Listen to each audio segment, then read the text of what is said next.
নমস্কার বন্ধুরা, মুচমুচে মুখরোচক এই স্ন্যাক্সটি সন্ধ্যাবেলা টিফিনে খুব সহজেই বাড়িতে বানিয়ে নেওয়া যায়।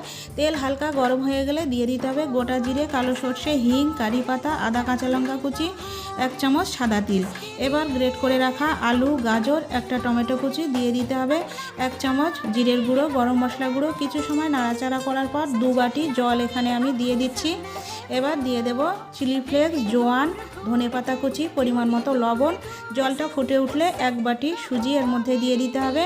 এবার একটা ডো তৈরি হয়ে গেলে এটা ঢাকা দিয়ে রাখবো। কিছুক্ষণ ঠান্ডা হয়ে গেলে তারপর হাতে তেল দিয়ে এটা ভালো করে মেখে আমি এখানে লম্বা লম্বা করে কেটে নিচ্ছি। তোমরা চাইলে ছোট ছোট বলও তৈরি করে নিতে পারো।